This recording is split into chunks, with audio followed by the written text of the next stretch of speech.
बोलावं, भेटावं, काही कामानिमित्त त्यांच्याकडे जावं, अशा प्रकारच्या सूचना येत आहेत. पण त्याही गोष्टीकडे मी दुर्लक्ष केलेलं आहे की कोणाही आघाडीबरोबर आपण जायचं नाही आहे.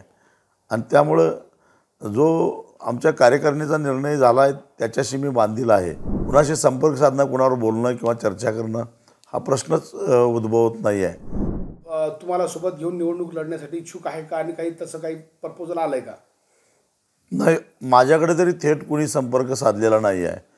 पण आडमार्गानं मध्यस्थामार्फत मी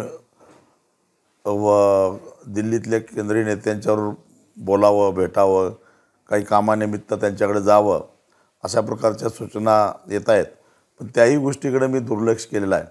मुळामध्ये स्वाभिमानी शेतकरी संघटनेचा 2 वर्षापूर्वीच निर्णय झालेला आहे की कोणाही आघाडीबरोबर आपण जायचं नाही आहे. आणि त्यामुळं जो आमच्या कार्यकारिणीचा निर्णय झाला आहे त्याच्याशी मी बांधील आहे. त्यामुळं कुणाशी संपर्क साधणं, कुणावर बोलणं किंवा चर्चा करणं हा प्रश्नच उद्भवत नाही आहे. आम्ही स्वतंत्रपणाने निवडणुकीला सामोरं जाण्याचा निर्णय घेतलेला आहे. मोठा ऑफर देत आहे असं माहिती आहे.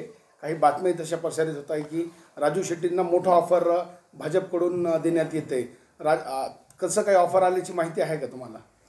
नाही, अशा ऑफर आल्या तरीसुद्धा त्याला विरघळून जाण्या इतपत मी काही लेचापेचा नाही आहे. आणि मुळामध्ये कुणीतरी जबरदस्ती केली म्हणून नव्हे, तर स्वेच्छेनं आम्ही चळवळीमध्ये आलेलो आहोत.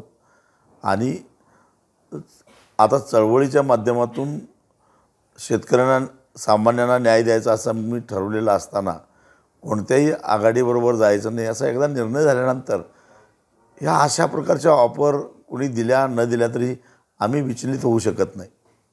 म्हणजे भाजपसोबत जाणारच नाही कारण चर्चेचे दार बंदच आहे का ठरलोच आहे? हो, त्यांच्याबरोबर जाण्याचा प्रश्नच नाही आहे. कारण त्यांच्याबरोबरची आघाडी 2017लाच आम्ही तोडलेली आहे आणि महाविकास आघाडी 2019ला आम्ही सोडलेली आहे. त्यामुळं आता कोणाबरोबर जाण्याचा प्रश्नच येत नाही आहे.